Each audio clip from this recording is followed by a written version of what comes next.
All right, all right. Two in a row, Suns fans, two in a row. Unfortunately, it's two in a row the wrong way. Another L in the loss column for Phoenix Suns as they lose on a game that ended up being pretty darn exciting against the Memphis Grizzlies. Although they didn't have Jay Crowder, they didn't have DeAndre Ayton, they didn't have Monty Williams. So two-fifths of your rotation of Monty Williams. Matthew, it appears that for Christmas, the Suns got COVID. They did. It finally broke out here. How disappointing, huh? I mean, it affects a lot of these teams, but now it's hitting the Suns. It sucks because this Memphis game is a big game. They're fourth in the West, and you want to see how we can compete with them at full strength. But I mean, it is what it is, and they seriously, the Suns needed everything they could tonight to beat the Memphis Grizzlies, which is a well coached team that hustles, that plays defense. They have knockdown 3-point shooters. So we needed everything, just not enough tonight. Almost. I'm very proud of the Suns that are putting up with that fight tonight. Yeah, again, a lot of different things were thrown their way at a very late time frame, if you will. We found out earlier today the fact that they wouldn't be without DeAndre and Jay Crowder, Monty Williams, and Yeah. kind of welcome to what the rest of the league's been dealing with. It's funny because I won't really say it's funny, but it's interesting or it's observable. It's something or other. I've been thinking about talking about this on the podcast, talking about how the Phoenix Suns have yet to be affected by the COVID bug that's going around and putting plenty of players into health and safety protocols. I mean, prior to tonight, there was a day last week where Woj is like, yeah, we now have 100 players in the NBA in health and safety protocols. And at that point, the Phoenix Suns didn't have one player. So it was a matter of time until that occurred. But at the same time, it gives you an opportunity. It gives you some insight to some players a little bit further down the bench, a la Stix, uh, and to see how they kind of respond in these situations. And although the team didn't win the game, they lose by 1 point to the Memphis Grizzlies. To your point, I am proud of the fight that they put up and the resiliency that they displayed, knowing that this is game 33 out of 82. And to anybody who's freaking out in the chat, and that's Iverson Vlogs, we just keep proving Gold State Warriors are better than us. All right, buddy. Whatever you say. Is game That's 33 out of not real, 82. though. He's not. He's Yeah. sarcastic, right? No, no. It's Oh, okay. Iverson Iverson Vlogs is trash. Every time stop, we suck. Every time the Suns lose, so does Iverson Vlogs. He loses his Okay. shit. Okay. Okay. Apparently every team's supposed to go 82-0, and you're supposed to go through COVID games. And again, I know that the Warriors had a couple COVID players, and they beat us. But you know what? There's been plenty of instances across the NBA in which teams that were lacking due to COVID also won as well. So we just lost by a point tonight, and it was at the hands of Ja Morant, Matthew.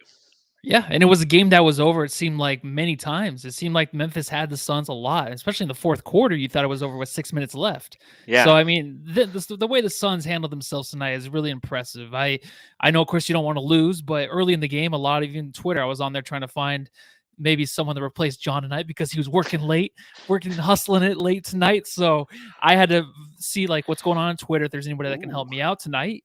And it was a lot of negativity already. I knew they would lose this game and all that, this, and that, because Coach Monty's out. Yeah, of course, it's gonna suck without your head coach. But man, they were resilient tonight. It was actually pretty cool to watch in the end.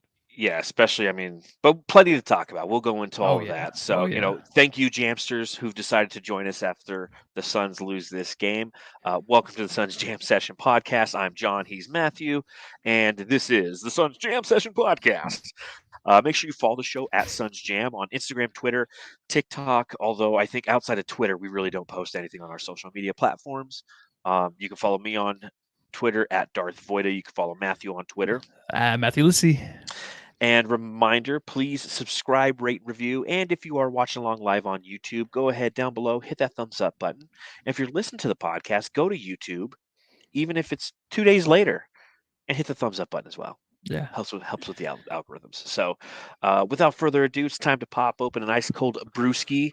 I got another Oh. Budweiser, Matthew's low key favorite. Yep. It actually is. I know. I am out of beer. I took the beer over to my sister's on Christmas night, and we had a few, so I left them there, and I'm totally out of beer. So thank you, John, for grabbing a Budweiser All right. Well, here we go. I'll try to make this sound right. bottle of wine, actually. There you go. Well, cheers, Suns fans. Let's talk about this game against them Grizzlies.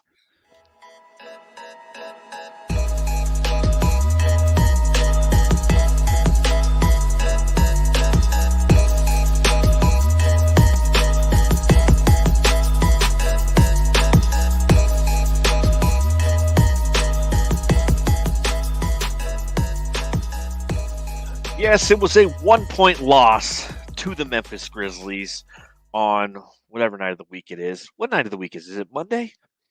Monday or Tuesday, one of those days. Yeah, I don't even know what day of the week is it anymore, to be quite honestly. But yeah, really, really, I won't go as far as say frustrating. We were talking about resilient win, but after losing this game on essentially what came down to Ja Morant hitting a layup to end the game. Matthew, I got to ask. Matthew, I gotta ask, we have both said that Ja Morant is is our favorite player who's a fourth year Mhm. player or younger who's not a member of the Phoenix Suns. Do you like him a little less tonight? Oh, this is tough because all the Jamsters are watching me right now. They know I love my players. I love John Morant.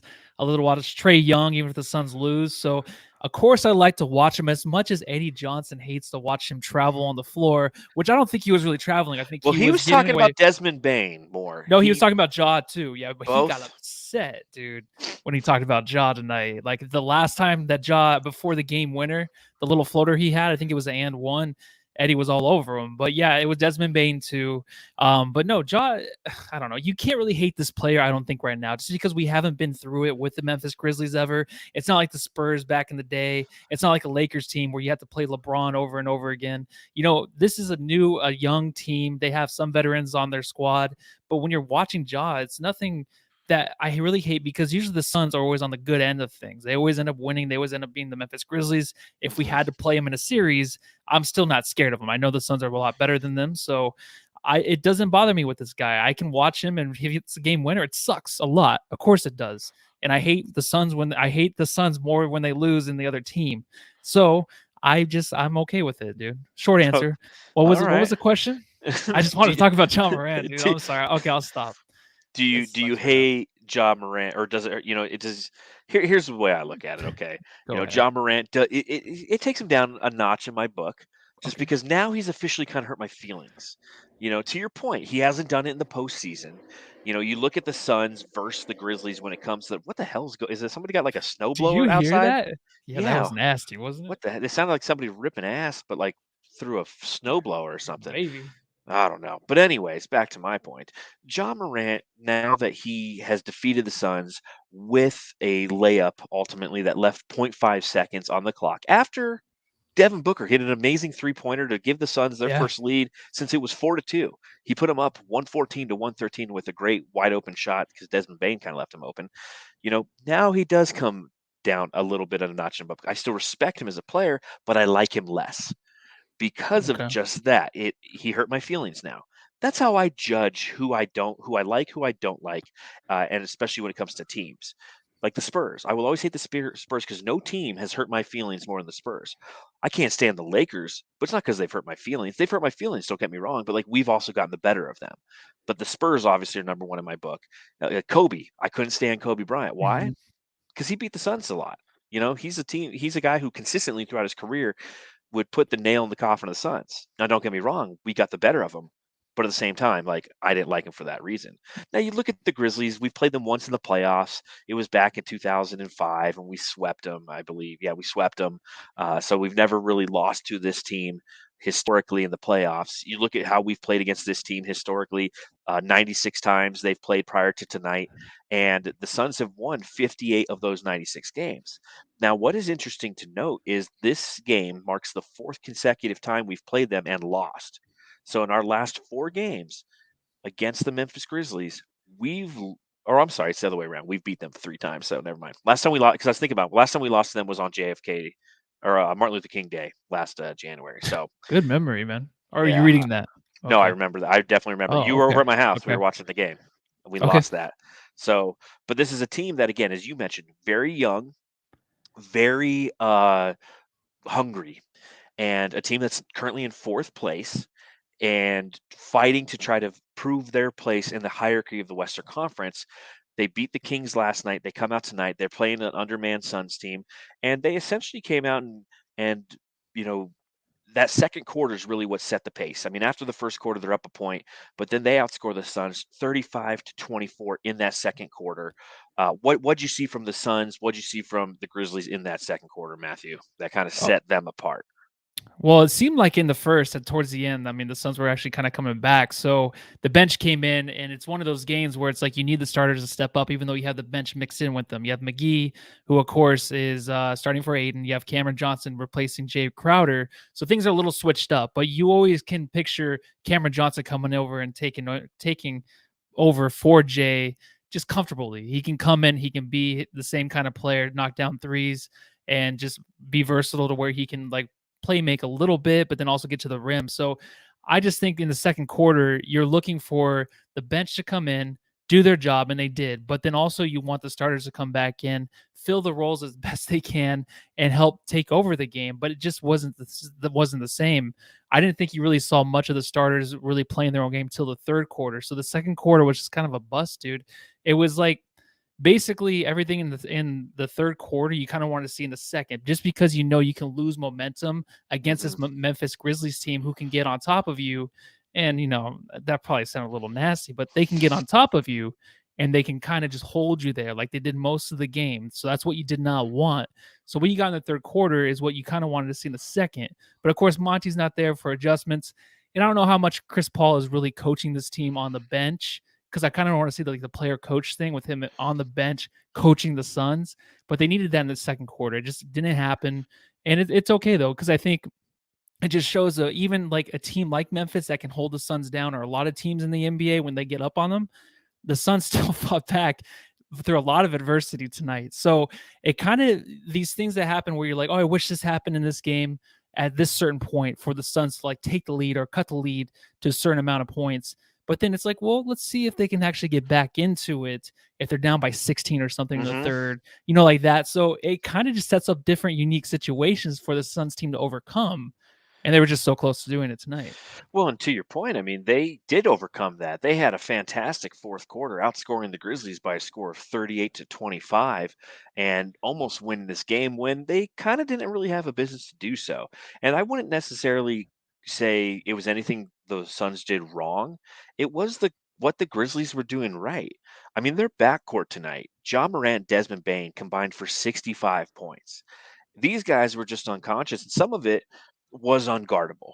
I mean, Desmond Bane shooting 34 footers, like you're not going to play defense up on that guy 34 feet away from the basket. If he's going to launch those and hit him, you tip your cap and you carry on. John Morant is kind of an unstoppable force. We know that. There's certain games where he cooks, and I think that against the Suns, he's done it plenty in the past. And against the majority of the NBA, they've definitely seen their moments where he has great, 33 points, 14 for 25 shooting. And what I respect about Morant is the fact that he was only 3 for 5 from deep. It's not like he's putting up 33 points and he's shooting 10 threes a night. He's a guy who likes to penetrate into the paint and create from in there. And that could either be providing us an assist, something that he did only 4 times tonight. Because the Suns were taking away those passing lanes from him. So he's like, okay, I'm going to go ahead and I'm going to try to make this shot myself, and he did. Uh, you know, c- on the other side of that coin, again, you have Desmond Bane who had 32 points and he went 6 for 11 shooting from deep. So you had this guard play, two different guys who were attacking the Suns in two completely different ways and ultimately were successful. And again, I'm not going to sit here and be like, hey, the reason the Suns lost is because they did X, Y, like the Warriors game. The Warriors game, I felt like the Suns, they didn't bring the correct amount of energy, and they beat themselves in some areas. They didn't rebound correctly. They were turning the ball over, at kind of key moments. They did some things to beat themselves. So I think that the Warriors didn't beat the Suns beat themselves tonight. Like the Grizzlies beat the Suns. They ultimately win by one, but for the most part, due to their guard play, they had a performance that it seemed insurmountable. And you tip your cap to the Phoenix Suns, to your point again, for being down big, something they're not necessarily used to and don't do a lot this season, and fighting all the way back and getting a lead with 5 seconds left in the game and ultimately losing. Yeah, and you also saw you want to look at Ja too tonight, where he came back, and now I think he's 1-2 since he came back. Even though Memphis is in the fourth seed without him for most of this year, um, now they were 0-3 coming into this game, so I'm like, okay, how are they going to adjust and stuff? And when you're watching Ja in the second quarter, he's kind of going back and forth with Booker, but at the end of the first quarter. And most of the first quarter with Ja, it just seemed like he was kind of slowing the offense down. After they went out to a big lead, the Suns came back, knocked it down. I think they were only down by one going into the second quarter. And I was just like, well, is this team really okay right now with Ja? And of course, the one thing I said last podcast is like, let's just try to get past the Grizzlies. And I didn't even know about the COVID situation. Well, that's the Let's X yeah, factor, let's you know. let's get past them where Ja's not figuring things out with that offense. But a lot of it is like I kind of wish it went towards the way of like the Suns. If Aiton's in the middle, that helps out a lot, of course, with Ja in the paint. That's a big difference. That's a big factor to where this Huge, yeah, and the huge. Suns would have came on top, of course, if they had Aiton in there to defend him. But just like Ja, just sucking in the offense and trying to find his teammates, but it just seemed like he was holding on to the ball too much, kind of doing a little bit of a campaign role play out there on the other side to where I was like, okay, this is good. Like kind of, you know, the Grizzlies were out there like, hey, we're wide open for three. He's striving, not really finding anybody. And I was like, this is nice. But then he started to pick up the shot and he started making everything, even the three in the second half. So I was like, all right, well, here we go. I mean, this is going to be his game to come back and put his MVP stamp right on the league. I mean, that's Yeah, okay. basically what happened, right? No, no one's going to look at this game and go MVP. You know, he's got a long way to go, especially after losing some time. I mean, he's missed a third of the season, so he's not even in the MVP conversation. You know, but you do bring up a valid point. You know that he is somebody who has the ability to take over a game, and when you don't have a DeAndre Ayton in the paint, it was definitely felt tonight because John Morant knew, okay, I can attack the paint kind of at will. And Yeah. you get JaVale McGee into foul trouble. He ultimately fouls out of this game with 6 total fouls. You lose a lot of rebounding in this game because you don't have Jay Crowder, who is your third. He's grabbed the third most rebounds for the Phoenix Suns this season. You don't have DeAndre Ayton, who's obviously grabbed the most rebounds for the Phoenix Suns this season. And you look at those two metrics, the total rebounds, the Suns are out rebounded by 15, 50 to 35. Okay. You look at points in the paint. The Suns score 46. The Memphis Grizzlies score 62.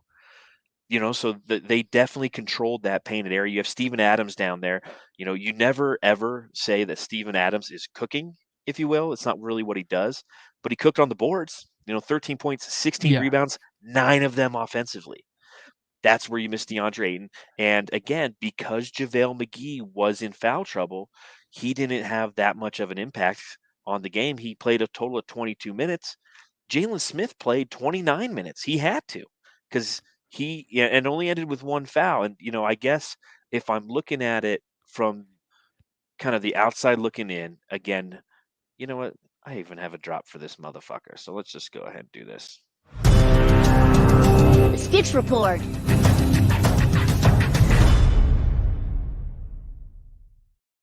Know, we talk about Stix and seeing the opportunities for him to kind of grow, and a great night from him. Okay, 15 points, 9 rebounds, 2 for 4 from deep. So he actually made a couple of those 3 pointers that I'm not a fan of him taking, but ending with one personal foul and John Morant's doing what he wants in the paint. Like I'm okay with him taking a couple more swats, if you will, at John Morant. I'm okay with him trying to play a little bit more physical defense down there on the block because you have somebody who's going to come down the paint and do whatever they want. So why not attack John Morant Sticks? You know, why not pick up a couple of those fouls? Because ultimately, John Morant is a 78.3% free throw shooter. You know, a couple points here, a couple points there. What'd you see from Sticks tonight? I think with McGee though, just really quick, getting into foul trouble, I think that just made Sticks like more aware of like, hey, maybe I shouldn't be as aggressive. But I think Sticks is a little too slow to really make a good foul. Does that make sense? Like to foul Ja correctly to Yeah. make sure, if he's not going to get and one and stuff. I think he's a little bit too slow for a Ja. Ja's way too quick in the lane. I know he just came off of an injury, but I think he's just a little bit too fast for him in that way. But Stix was good on offensive rebounding, 6 of them tonight. I Mhm. just think he really had his hands in a lot of stuff. He could have grabbed more boards. The only thing I noticed is like whenever he had a grasp, he would lose it right away. So the grasp on the ball for him, it seemed like he just has a It's hard like an time it's like an old Aiton sucking it. argument, you know? Not sucking. He has a hard time sucking it into his grass. He can't grab onto it. So he had a lot of those where he would lose, and I'm just okay. So like we needed those as much as anybody tonight. We needed those extra offensive rebounds, extra defensive rebounds. But he was there. He was in good position. I like how like Chris Paul was trying to find him, just throwing him the ball, lobbing it up to him in an area where he can grab it. Booker did it one time too, and Booker.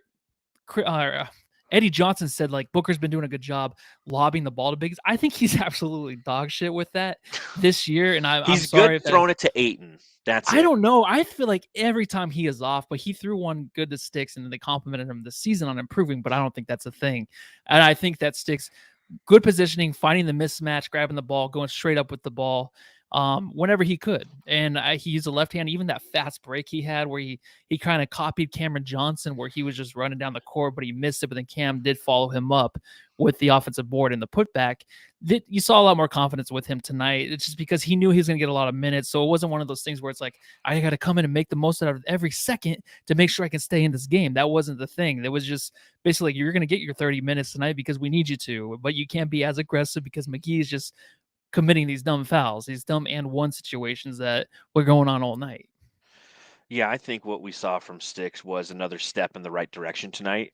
It makes me uh, wonder if we need Thad Young, and I know that simply by saying that, I'm sure the Jamsters in the chat are going to start give me shit about that, and so be it, you know? Because again, when you bring in Thad Young, it's like, well, whose minutes is he ultimately going to replace outside of these specific situations? And he doesn't have any perimeter presence whatsoever. And maybe we just stick with Sticks. We continue to allow his development. So come year 3, maybe he progresses a little bit, and that asset all of a sudden starts to pay off internally. Because again, I've liked what I've seen from Sticks all the way going back to summer league. And I think that, to your point, when you say that he's not quick enough to foul John Morant correctly, I know exactly what you're saying. Because when you watch him, you can still see him thinking on defense. And because he's thinking and because John Morant is so quick, he's getting there late and he doesn't even get an opportunity to foul because, John Morant's already laid the ball up. But those things come with reps. Big guys take a little bit longer because, it's one thing to have the ability to guard the perimeter, right? When you're guarding the perimeter, it's you one on one typically with the guy. You got a screen coming, so either I'm going to fall back or I'm going to fight through or I'm going to drop or Yeah. when you're on the interior, there's 7 things going on because you have a guy who's attacking you downhill. You got a guy cutting behind you. You got a back screen going here, and you have to figure all this out while trying to understand that if I do get good shot deterrence and or a block, I might have to go back up and rebound this. So, I mean, it just takes longer for the big men to develop, and I think that Sticks is right along the correct path. I thought we got really quality minutes from him tonight, and that's what you want to see. I don't. I'm not at the point where I'm like Sticks needs to get consistent minutes, but in situations like this, which we've seen about 3 or 4 times this season, where he's going to have an opportunity to play, I say give those minutes to Sticks, and let's see what we got with this kid. Yeah, and almost got us the win. So he would have been jam star of the game if we would have got the win, right? Oh yeah, for sure. But because we lost, it's going to Chris Paul, right? Yep, exactly. No. No, Chris Paul. Chris Paul, looking at how he played tonight, ended with a total of 13 points and 13 assists, 4 for 13 from the field, 0 for 3 from deep. I think that this was a quality Chris Paul game in which he was trying to set up his teammates and set them up early, if you will. He had how many of his total assists were in that first half? 6 of the assists. So, he was really trying to get everybody involved earlier and just was having a hard time with his shot. And I think that because the guard play of the Memphis Grizzlies was so aggressive, and that's what it was. I mean, 65 points between Desmond Bane and John Morant, like they were aggressive, man. And Yeah. although Devin Booker has the capacity and the athletic ability to kind of sustain trying to play some defense on it, obviously not successful. I think Chris Paul was a little bit more fatigued because of it, and I think that the the way that Ja Morant was playing defense on him, trying to be as aggressive as possible, ultimately slowed him down just to where it seemed like Chris Paul had a little bit of tired legs. And I know that Mikal Bridges for the most part was on Ja Morant, but every time a switch would happen, it'd be Chris Paul, and there was just a blow by. Yeah, well, Chris Paul, some of the shot selections was a little off tonight. Just because there was a corner three towards the end of the game where I feel like he wouldn't really shoot that in the past, and he let the guy fly by. He had kind of the lane in front of him, but he shot a three when the guy came back, and he was still kind of crowded over there. So it just seemed like he was like just trusting himself to make the big shots and clutch situations because he just trusts himself to make those so often. But it just seemed like it wasn't always the right play.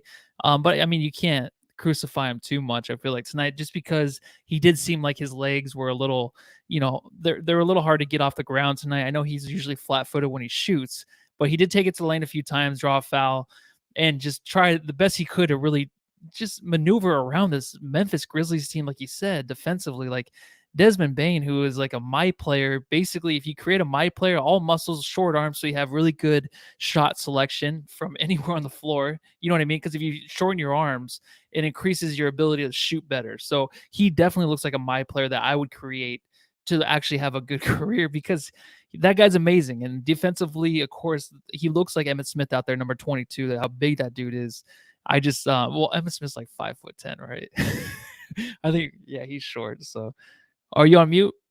You're on mute, buddy. Yeah, I know. I was just saying he was short. I'm like, Oh, yeah. yeah, he was. Yeah. But But, Desmond Bane, I mean, give this guy his flowers tonight. Career mhm, high and he's somebody who we both were very interested in the draft in which we yes. took Jalen Smith.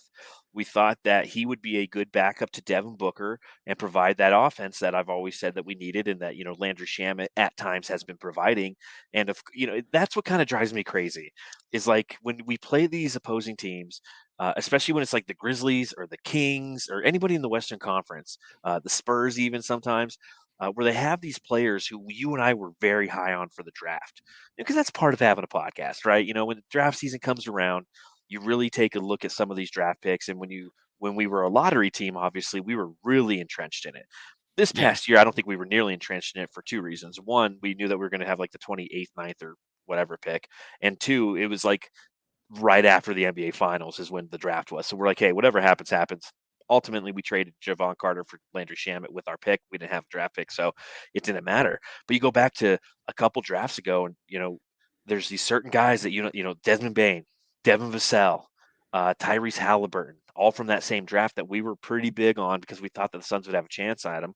We had a chance at, I think, all those guys, and Desmond Bain's one we didn't take, and I'm okay with it. But it goes to show you that even though he's a name that both you and I know very well, not everybody knows who Desmond Bain is. And Fabio's right in the chat. He gets the Jack Taylor Award for the guy who comes out of nowhere and scores a shit ton of points on you. He came out of nowhere. If you don't know who Desmond Bain is, which the majority of you probably don't, he came out of nowhere and scored a shit ton of points on us. Yeah, majority wouldn't know, but I mean, we would because we wanted him in the draft, and we've been following him ever since. And he's been the reason, that even when Ja was out, he was the reason they were winning games. Yep. What is he shooting from 3-point? He's shooting 42%, 42.6%. Really? Yeah, which is phenomenal. But like he does so much more. I mean, even getting to the rim, the guy just seems like he was just missed by everybody in the draft. Like he's one of those guys even next year. And I don't know if you can't be most improved right after your rookie season. That doesn't count, right? Because he's 17.2 points up above 9.2 last year. But I Hmm. mean, what he's doing, dude, he's carrying that team a lot of the times. Like he's a guy that is feared right now on the court when you're playing against Memphis. You don't want him. He was open two times in a row towards the end of the game for three, and the Suns didn't cover him, and he made both shots. Like Yeah. he's just a guy like a Cameron Johnson in a way where it's like, can someone guard this guy? Because Cameron Johnson's still always wide open. Like no one respects him yet, but Bane doesn't have that respect yet, but he should soon because he's a killer out there. He is It's offensively, he's a it's killer. it's just one of those like it drives me crazy because when you watch a basketball game, obviously as you're seeing these offensive sets occur, you're like, don't leave that guy wide the fuck open. And somehow, some way, it always Yeah. occurs, right? That guy's Hmm. always open. And you see that's where the term gravity comes into play, right? Basketball gravity. There's certain players. Ja Morant being one of them, who when they drive to the rim, they're going to draw defenders to them in an effort to just try to deter them from whatever goal they're trying to do. With Ja Morant, it's typically, pass. He's going to make an amazing pass. So you saw Cameron Johnson, I felt like was a lot of, and Devin Booker, both of them were on Desmond Bane tonight. And what they would do is they would drop down there and they'd have their hands out because they're just trying to fuck up passing lanes. And ultimately, the ball would get kicked around a couple times. Desmond Bane would be wide open. And to your point, you're like, dude, I know this one's going in. Oh, I know this one's going in. I mean, 6 for 11 from deep. If whenever somebody goes 6 for 11 from deep, it feels like they went 11 for 11, right? Yeah, and he was just a magically appear in any spot that the Suns were not at. He Yeah. seriously, I thought he was 3 different players at once. I'm like, "Oh, is that him? That's okay." They gave the ball to him. They found the right Desmond Bane because he was just always available, man. This guy is he's a baller. He seriously knows where to be on the court offensively. Very frustrating. I don't hate Desmond Bane, but I fear him a little bit more than No. Ja just because of how much of an impact he's been on this team this year. But Ja, no, a superstar, absolutely. I Yes. just Bane is just one of those guys like freaking just frustrates you because no one's paying attention to him. And I think that's what's frustrating about seeing this Memphis Grizzlies team because for the most part, they have a roster that's constructed with players that we like. Now, obviously, one Yeah, player that I'm not a big fan of is Jaren Jackson Jr., a guy who went yeah. 3 for 11 from the field tonight, 11 points, 3 rebounds. Did have 2 blocks, and that's one area that he definitely excels in with his quickness on the floor. But he's a guy who I think that due to the fact that he is one of those bigs that came out from the 2018 draft, and every analytic guy goes to bed at night, and before they go to bed, they take the Triple J Little picture off of their mantle and they kiss it goodnight before they little put it twerk back. pick. Yeah. Yeah, they absolutely love Jaren Jackson Jr. And again, that's the draft that featured 3 big guys. Okay, DeAndre Ayton, Jaren Jackson Jr. And do you remember who the third guy was? Oh, dude, I was trying to think of it before you talked. Oh, hold on. I cannot remember. He was What the hell, drafted by man? the team that always drafts bigs, and that's the Orlando Magic. Oh yeah, yeah, Mamba. Mo Bamba. Mo Bamba. Mo Mo Bamba Bamba. Mamba. Yeah, so Mamba that number was that 5. for those of you who kind of remember, that was kind of the conversation back then. It was like, okay, Mhm. which of these 3 bigs is actually going to be the most productive in the NBA? You had DeAndre Ayton from U of A, you had Jaren Jackson Jr. from Michigan State, and you had Mo Bamba from Texas. And a lot of people were even saying like, I would take, Bagley was a forward. I see Leon Bagley was a forward, and Jaren Jackson Jr. ultimately has become a forward. That's another thing that drives me crazy about whenever they talk about him compared to those other 2 guys. It's like, dude, he's a forward. Okay, they got Steven Adams down there, but DeAndre Ayton, obviously his impact was felt by not being there today, and Jaren Jackson Jr.'s impact was felt not at all because he was there today. Mm. Oh yeah, and I think the thing you're talking about between the 4 and the 5, you would want to see JJ play JJ. How many JJ, J's he has? Triple J. You want to see him play the 4 next to Adams. It's nice because Adams, when he was in New Orleans with Zion, didn't make any sense because Zion's just so aggressive. Like Adams they is both too. live in the paint. Yeah, and Adams is too slow to really get out of the way in space or do anything to get out of Zion's way because Zion's just really super quick and huge. JJJ seems to like be a little bit more lethargic. He likes to back down on the post, so of course shoot the 3. He spaces out a little bit better than what Zion does, and I feel like it's good for Triple J to have Adams there to learn from him, kind of, and just have that mentor a little bit. But yeah, he hasn't really panned out the way people thought he would have And yet. there's injuries and things of that nature, and that's kind Yeah, of of the, course. the Yeah. continual theme with Triple J is why hasn't he panned out? Well, the injuries. But again, I think he's pretty overrated as an offensive player, and I'm clearly biased for the reasons I stated before. He's compared to DeAndre Ayton and Mo Bamba. Mo Yeah. Bamba is somebody who just has been a bust down there in Orlando because all they do is draft busts, if you will. But no impact on this game, and I was kind of surprised to see that. Somebody who definitely did have an impact on this game was this guy. Lights, Cameron, action. So Cameron Johnson ends tonight with a total of 19 points, 4 for 10 from deep, 6 for 13 from the field, and also had 7 rebounds and 2 steals. So what's interesting is I did something I shouldn't have, Matthew. I stopped by the Phoenix Suns Nation Facebook Mm. page, and it can be an interesting place sometimes. Oh I no. feel Yeah, yeah, there's a bunch yeah. of just really lazy takes on there, uneducated takes, people who casually watch, and people who expect the Suns to go 82-0. Like that's kind of what lives on Facebook, and then Twitter's more of the analytical types who you say something, they're just going to try to, tell you that they're smarter than you, and they call you an asshole at the same time. And then like the Suns Reddit pages where you actually get like good analytical observations from Yeah. or about the Yeah. Phoenix Suns. It's kind of the three main areas to just kind of check about out Sun stuff. But I saw somebody who was really talking about how great Cameron Johnson would be as a starter, and how Jay Crowder not only should be like benched but traded. And I thought of you obviously because you're the one who's kind of pushed for him to be a starter. Hmm. And my initial thought, my response was expect less from Cameron Johnson when he's a starter because he is a first or second option on our second team.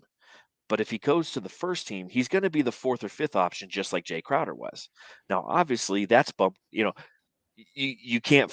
I can't deny my statement or fortify my statement because he was the third option tonight, knowing that there was no Da, who, let's face it, is our third option offensively, and there's more of our second option. He's our Hmm. 2/3, and there was no Jay Crowder, who was our 4/5. So I felt like he had that opportunity to become our second to third option tonight. What Hmm. do you think about that? Do you feel like because Cameron Johnson's obviously, we know he could be a starter, right? Yeah. Yeah. Yeah. Definitely in the future. So And Rob. Oh, so sorry. where yeah, that's a good question. We'll bring that up in a second. But let Okay. me ask you this question. Where do you think Cameron Johnson, how would he fit with our first team if everyone's healthy? It'd be weird because, we did talk about Mikal Bridges, who's just absolutely disappeared, really as being any kind of option offensively until he just wants to do something. Basically, it's when he wants to be aggressive or shoot the corner three, whatever he wants to do now. So if Cameron Johnson came in, I think him and Jay, it would just cancel each other out. So what would happen is Cameron Johnson would come in after putting up these good numbers, hitting clutch threes, always being wide open from three. Hmm. He would come in, be the starter, and then he would kind of just go through a slump. I can just see that happening. I could see it where, Because he's Jay trying to goes. find his place with that Exactly. offensive It's like, unit, why right? mess? Yeah, and you don't want to mess that up. As much as a Cam Johnson fan I am, and that's the next jersey I'm going to get in 10 years, whenever I'll get a Yeah, we Cameron didn't Johnson we jersey. didn't get you one for Christmas. We didn't get It's all enough right. donations in the super chat. So, Yeah, thanks Jamsters, a I'm lot, putting Jamsters. that one on Yeah, you. it's all on you guys, and ladies, and thing.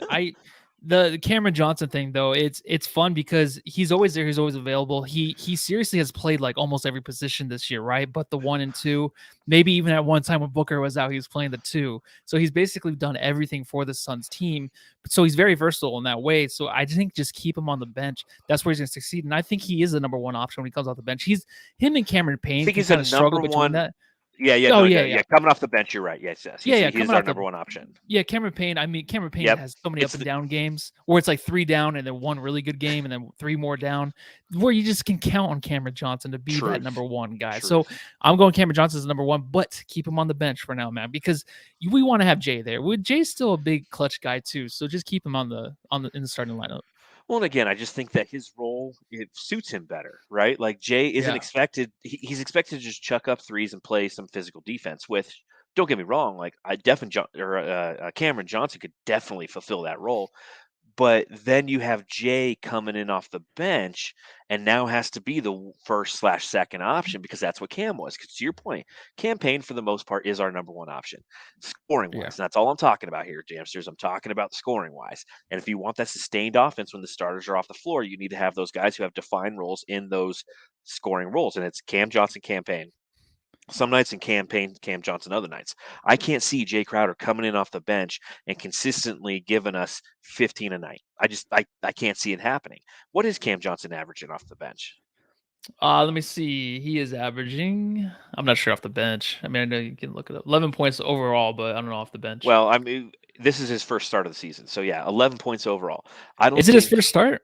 it's his first start of the season, yes. Oh, okay. I didn't know that. Wow. Yeah. So yeah, I got the good old basketball reference. Whenever I do the Yeah. podcast, Never I always have lies, right? well, sometimes it lies when you look at offensive and defensive rating. Because if you look at offensive and defensive ratings of individual players, And then on Basketball Reference, then you go to Mhm. NBA.com and you look at their advanced statistics where it shows offensive, defensive, because then it has their net rating.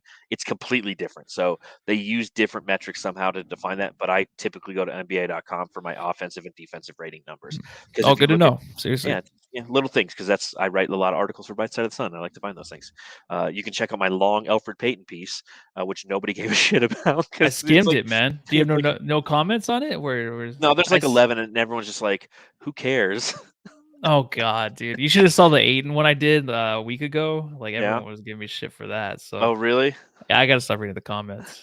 They're like this guy on there, he looks at it as like just looking at it in a different way and he doesn't know what he's talking about. I don't know. So it was a bunch of bullshit. Yeah, let it be. Anyways, love you Let it guys. be. Thank you. Love you, Bright Side of the Sun readers. We really appreciate that. So, let's see. What else did I want to talk to you? What notes did you take on this game? Is there anything that stood out to you that you wanted to bring up and talk about on the podcast here tonight, Matthew? Oh well, you did bring up Cameron Payne. So Cameron Payne was actually really interesting tonight. Did we talk? We didn't really. We just mentioned him, right? Because Yeah, we're already 40 minutes in. We haven't delved into Okay, Cameron well, Payne at all. just really quick about him, like there was a lot of dog shit plays by him in the first half, but then he came back in the second half, end of the third, beginning of the fourth. He really carried the Suns. He cut the lead to 8 with his 3-point shot. Um, I think he was just in the first half. He was just doing those things where he was taking the three when he shouldn't be taking the three, and then just passing the ball up. And it's just like these passes that are directly to the other team. So there was some of that, but then he kind of regained his I guess he regained his focus in the third and fourth quarter, and he really helped the bench out a lot, and he got the crowd into it as soon as he started That's raising what his he arms. does. He got the crowd into it. He got all that because we needed that. We needed the crowd. We needed everybody in this game. So I have to give a shout out to him because he's been kind of sucking a little bit. He hasn't really found out what to do offensively, and he kept shooting those stupid threes. But when he's wide open, it's fine. I'm just saying those threes at the fast breaks, he kept doing that. But anyways, tonight I just gotta give a shout out to him because he got the team back into the game. Yeah, I mean that's what campaign, especially at home, that's where he's so valuable. And it'd be interesting to see what his splits are when it comes to being on the road versus being at home, because obviously he's a player who's not only fuels the crowd but is fueled by the crowd. And when you have a player like that and you have a night like tonight, he can be resilient like the rest of the team was for that reason. If you're having a bad game on the road and you're trying to get yourself into it, you're not necessarily going to have the ability to do so just because you can't get that fuel off of the crowd. But I go and I look at the splits, and he's played 14 games at home, not including this one, and he has how many 9.5 points per game. On the road, it's 11.1. So maybe he's fueled by the booze. I don't know. My whole Who point's just knows? gone. Thanks, campaign. You almost Jeez. wrote another article, man. You almost had another one there going. Oh man. Well, it's funny. That was a lot of people were saying in the chat on Brightside, they're like, we need to talk about campaign, not Alfred Payton, because he had just come off that 5 turnover Oh. game against the Golden State Warriors. Alfred needs to find himself because he still looks lost and just like hands around the ears and stuff like that. Like if you're talking about body language, like that's what DA used to do. Remember DA used to be like, what? Yes. Like that's what Alfred Payton's doing now. DA is just like arms down, shoulders back. He knows Yep, what to confidence. do. Payton needs that, man. Is that what that's called? It's called Confidence? confidence. I It's need some of that. it's what the loudest guy in the room always has, right, Matthew? Yep. That- Biggest name. Jam star of the game. I cut you off, so you have no. No, it confidence is now. good. I just said, I know Biggest- I'm almost shot down. biggest baby in the room. Put my hands around my ears. So, Jamsters, for those of you who are watching along live, please let us know in the chat who your Jam star of the game is. If you're listening to this tomorrow or 4 days from now, just say it out loud. Be like, campaign. Yeah. So, Matthew, who are you giving your Jam star of the game to? I'm gonna probably give it to Cameron Johnson, but Booker. I mean, the 30 points, a big shot. I guess I'll give it to Booker. Maybe I don't know. Johnson or Booker. It's hard. I was because Booker gonna missed give some it- shots. He kind of cost us the game a Yes. little bit. There was 2 plays back to back. He missed a shot, and then he had a big turnover, crucial situation. So then that's why I didn't want to go that way. So Cameron Johnson too hit some big shots tonight when it mattered. Andy and Booker missed a free throw. Remember did. that we lost Yeah. by a point. He missed a free throw. So I was going to talk about Booker. This was going to be my opportunity to talk about Booker. 30 points, 10 of 20 shooting, 3 for 6 from deep, including one massive three that could have eventually won the game and been kind of one of those little highlight packages you send off to the All-Star voters when it's rigged. But 7 for 9 from the free throw line, only 2 rebounds tonight, only 4 assists, 2 steals, 2 blocks, and 3 turnovers, as you mentioned. So I was definitely thinking Booker for the jam star of the game. But I'm going to give it to Jalen Smith. In a game where we lose by a point, knowing that we're without DeAndre Ayton, Jalen Smith gave us 29 very solid minutes, and obviously he's not the reason we lost, in my personal opinion. So I'm going to give it to Stix, man. I'm going to give it to Stix. Okay, well, I can see that, and I think I like the Stix threes. I know you mentioned earlier you don't like them. I like them. I like the bank shot three, get them I going, didn't I phase them. I'm okay with yeah, true. I'm okay with him shooting threes. I'm not okay when he goes like 1 for 6 because Hmm. I feel like there's more productive things he could be doing on those possessions. It's like I mentioned with Thad Young. The reason I'm really starting to move away from Thad Young is he has no perimeter presence whatsoever, and you need to have that a little bit just to keep the defenses honest. Yeah. And and let's be real. When Stix has the ball and you watch the defense, no one's near him when he's on the perimeter because they don't respect it yet. But once they do, it's going to open up a lot more of his game. So next game for the Phoenix Suns is going to be coming up on, is it Wednesday night? Yeah, Wednesday night. Wednesday night, we are playing the Thunder again at home. So twice in 1 week, we play the Oklahoma City Thunder. They're a team that we beat last week, although they were a little pesky, if you will. The Suns ultimately put them away. I think they won by 9 or 12 in that game. Is there anything else that we haven't discussed relative to the Thunder that you want to talk about tonight on the podcast, Matthew? No, it should be another exciting game. Even though we did win by like 10 or 12, it seemed like the Thunder just always they were right there almost the whole game. It almost seemed like, the Suns couldn't mess up. It's not like this is like a Grizzlies team where you can't mess up whenever if you have the lead and then or if you're down by 10 and then you're like have a little run and then you turn it over. Like you can't really do that against this OKC team because they do play hard. You're going to hear Eddie Johnson all night long on the broadcast talk about you Mm-hmm. can't give this team Yeah. opportunities. They're not a good team, but they're still going to play hard. That's They're basically still going this to team, shoot. right? Yeah, Yeah. they think they can win every game, which is true. But I'm excited to watch them again too because I like watching OKC. Worst logo in the league, right? Yeah, it's tough, right? Who has a Honestly, worse logo than the I OKC don't mind. Thunder? I don't mind their stuff. I don't mind their jerseys and thing. Like they have that I one didn't that's say I didn't say the Native American. jerseys. I think Okay, that they have a just lot of I like their color it's just scheme basic or what? but their logo's dumb looking. It's just like this I it never thought that. I don't know why. well again, you know me, I'm like a logo guy. Like I You're a love logo good dude. logos. I'm a Yeah. logo dude. So I like a good logo. And I think that their logo is just freaking ugly.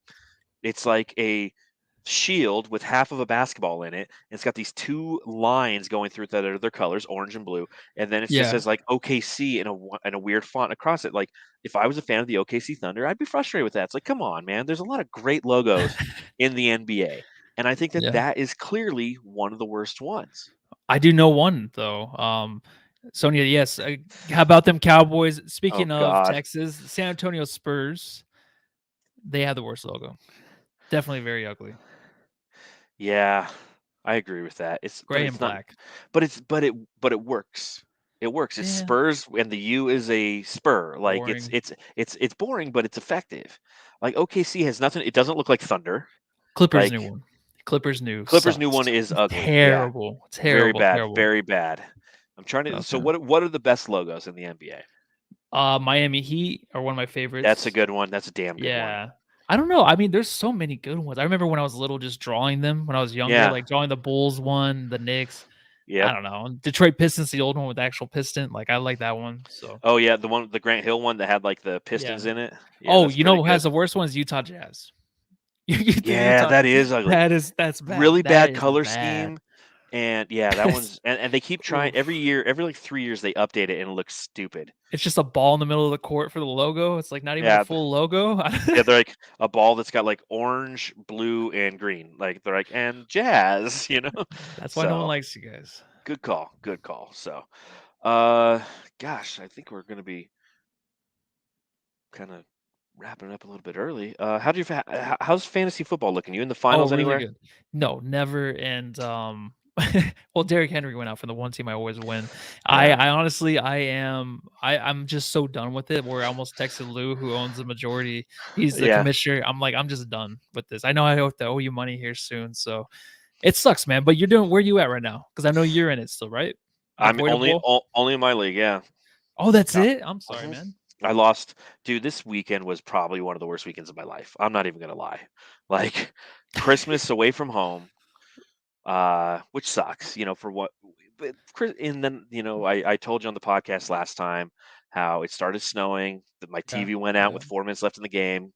Cardinals, I watched the Cardinals game. Cardinals lose. They look like dog shit. Like Cliff Kingsbury, he just is lost. Like he is a horrible head coach now.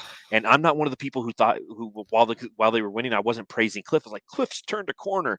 He took a lot of risks early in the season. It's just that it worked in the Cardinals' favor. Well, guess what? That's not happening. So, but again, I had to watch that on my computer, and then it snowed all night. So then yesterday, I had to get up, go into work early because the person who's going into work early called off because the snow they couldn't make it. Even though I'm driving like a Nissan Sentra rental car, I'm from Phoenix, and like I should have no business driving in the snow, but I'm getting to work, and I have like 4 people call off yesterday. 2 of them, their flights were canceled coming back into town after Christmas. 2 of them are snowed in, so we just get crushed all day long. Just busy work managing a restaurant. There's me and 2 servers just trying to feed X amount of people. So long day. Then same thing today. People calling off. Yeah, yeah. Crushed for lunch. Dinner was a little bit easier, but then if I twist my back, I'm Jeez, yeah, man. man. I'm busting tables, and somebody calls my name, and I stand up real quick, and I twist, and like my lower back, every now and then my lower back will go out. It's just like, I mean, it's just Start doing one some thing after yoga. another. Dude, that's what I do when I start to get like when this back happens. I start going. I do yoga poses in the morning. It's how I have to stretch my back in the morning. Like it That's how fucking we can hurts. waste 10 minutes right now. Is just you doing yoga. We can Yeah, you watch want to watch me your do little downward dog over here? yeah, So it's just like yeah, dude. it's just like one thing From the after back. another after another. And then of course yesterday, fantasy playoffs are going on. I'm in the playoffs in 3 different leagues, and my team just takes a shit all over the place. And I have Dak Prescott as my quarterback in 2 of them, and he comes back and has this amazing performance, but I'm so Yeah. fucking far behind, kills me. It doesn't matter. The one thing that worked out yesterday is I'm playing in my fantasy league, the one that I manage with you and a bunch of family members and friends, all my friends. Uh, and I need Amari Cooper to score 18 points to beat this guy, and he ends up scoring like 20 or 21. And I will play my little brother it's called the Voita Fantasy League. The Voita Bowl will be me versus my little brother, who I'm currently not talking to because he's a douche. So it's like, Oh shit! Wow. All right. Can anybody in the chat top that? Huh? What a rough week. But you will be back I next week. You have fly. this whole week off, and then I you're gonna be fly here for New home tomorrow Year's. morning. Yes, I fly home tomorrow Yeah. morning at 6 a.m. So I Okay. have to get up at 4 a.m. to head to the airport because it'll probably be fucking snowing again. And So you'll hopefully be my flight's delayed. not canceled.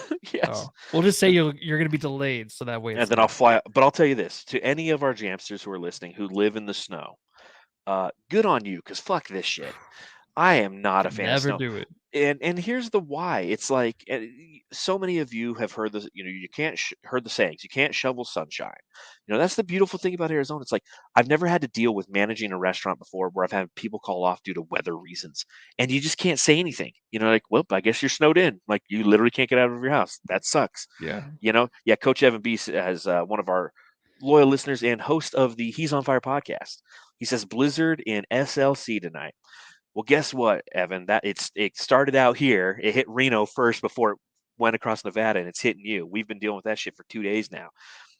So Metal Mike didn't know this. Metal Mike's from South Dakota, so I'm sure you know plenty about snow. And again, good on you guys for dealing with this shit. It's just uh I can't do it. It's so much. Mm. Anywhere that's cold takes so much preparation. Like if you want to go outside and it's fucking 20 degrees outside, you got to put on extra layers. You got to put on gloves. You got to put on a beanie for my bald ass. And then you have to operate it. And then whenever you get to where you're going, then you have to take all the shit off. You have to store it somewhere. Whereas in like Phoenix, when I come home tomorrow, it's going to be shorts and flip flops because I've been living in Yeah. 30 Yeah. degrees, Yeah. for the past I know, man. week. Oh, And that's why I love Phoenix, man. I know it sucks it's hot, but you got the AC. And just really quick, this is actually pretty funny. Coach Evan B. Voita Yoga. yoga, So my new Yoda. YouTube channel. It can be Yoda or Yoda. You can do that. Yoda. Combine the two. There you go. But you can do your yoga inside while it's cold outside. And tomorrow morning, when your flight's delayed, you'll have more time in the airport to do your yoga before your plane arrives and takes Yeah, off. Huh? Joneson since 80 says remote start is the best. Well, I have these rentals right now, Joneson, that don't have remote start. They don't give you an ice scraper. I've got 4 inches of snow all around this thing, so I'm out there. I bring a towel from the hotel out there yesterday morning to wipe off all the snow, right? To get it to where I can see a little bit, my credit card out, fucking get it so I can see out of my fucking car. And then, of course, I'm spinning my tires because I can't get out because there's ice everywhere. So I have to take the towel, put it underneath my tire, shred the shit out of it, just getting out of the fucking parking spot. That's how the day begins. Like, I could go on and on. It's just been a shitty weekend. Do you have I'm a so wife you looking could talk to about this stuff? Or a yeah, therapist? I call Somebody, huh? you guys are it's the son's therapy session. Yeah. I call Shanna, I let her know, and she's like, that sucks. I'm like, I know. She's all, is that it? I'm like, I just need a hug. I just need a hug. So Oh. sorry about my bitch session, but it's been a long one. And you know what? Truthfully, like, this is the best moment of the day. It really is. Like yesterday morning before I went to work, when all that bullshit was happening, I was on the Sun Solar Panel podcast with Dave and Justin from the Fan of the Flames podcast. Easily the best moment of the day was just kicking it with those two jackholes.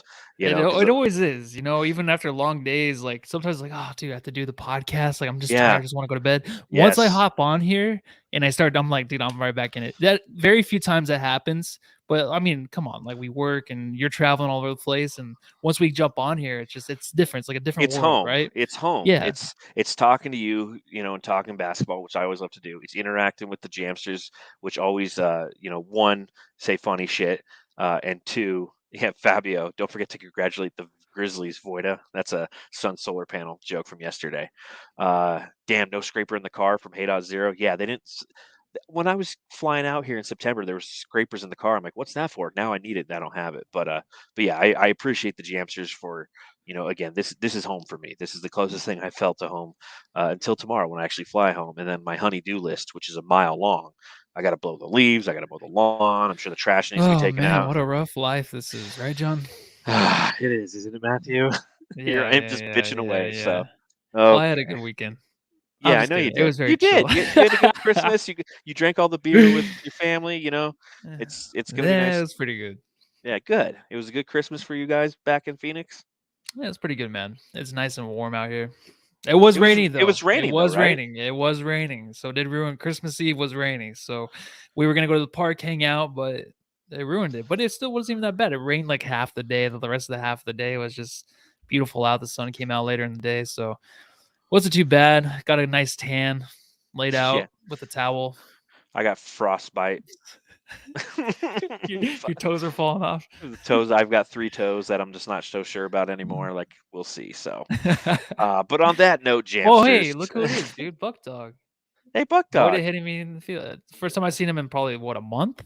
Yeah, Buck Dog. Welcome back to the chat. We missed you there, Yeah. bud. We've mentioned you a couple times. Like, where's Buck Dog? I just don't feel complete. It took Voita or John's complaining for you to come on here and say something. Thank you. But such is life, such is life. But again, Jamsters, we appreciate you hanging out with us. Even after a loss to the Grizzlies, you're still here kicking it with us, so we appreciate that. Make sure you hit the thumbs up in the chat. Make sure you subscribe, rate, and review, whether you're here on YouTube or you're listening on Spotify. Spotify, you can do 5 stars now. So if you go to our podcast, click the little 5-star button. We'd truly appreciate it. Let's get some reviews up there. And let's go. And we'll be right back here with you, talking to you against the Thunder. And then Friday we play the Celtics. That's 1 p.m. on New Year's Eve, if I remember correctly. Okay. So that'll be different. Yeah. And I'll be back. I was like, I better have that. I do have that day off, so I'll be back at home with my shitty Wi-Fi. So I thought you were going to say your shitty wife. No, my shitty Wi-Fi. I got to figure that Wi-Fi shit out at home. Yeah, you do. That's like the one thing you got to figure out. Yes. I got to be like, Shannon, we need to pay more than $30 a month for Wi-Fi. Clearly, so you pay 30. Yeah, that's why, dude. We have the lowest plan possible Okay. on Wi-Fi, so we need. Well, I wanted to impress you with my Wi-Fi. That's why I spent the extra. So Understood, and you're winning. So, Mm. but on that note, again, we appreciate you. Take care, everybody. We'll see you come Wednesday. As our good buddy right here, Metal Mike says, go home and blow your snow. blow your snow. Yeah. Hey, Greg Esposito's in the chat. Did Lissy call his sister shitty? Oh, the one time he comments or watches it. Yeah. It's good. It's good to see you again, She's such a Espo. bitch. Yeah. It's good to see you. You're such I'm an kidding. asshole. I But gotta find you honestly, and kick your ass now. yeah, but Jamsters too. You guys can come on the show, give your report of the Suns, your reflections on the games. Don't forget that too. I just want to throw that out there because I feel like we've only did it twice last year, and this year we still haven't had any Jamsters come on here to talk with us. So that's Yeah, still we out there. actually have a segment called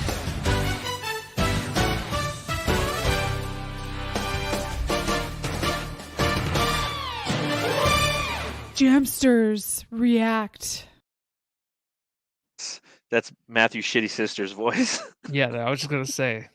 But again, if anybody's interested in coming on the show and just giving us kind of a quick 3-minute to 5-minute reaction to the game, hit us up on Twitter after the game. Go ahead and just slide into the DMs, if you will, and just say, hey, I'd like to come on Jamsters React. We'll send you a link to the show. You can come right here. You can tell us what you're thinking too. So Yeah, or just come on here and spend 10 minutes and complain about your day and your yeah, weekend. I will totally sit there We'll and back you up. we can have a therapy session as well. So, but on that note, everyone take care. Matthew, you got anything else to say to the fans before we take off here? Go home and love your family. Okay, well done. We'll see you guys on Wednesday. Take care.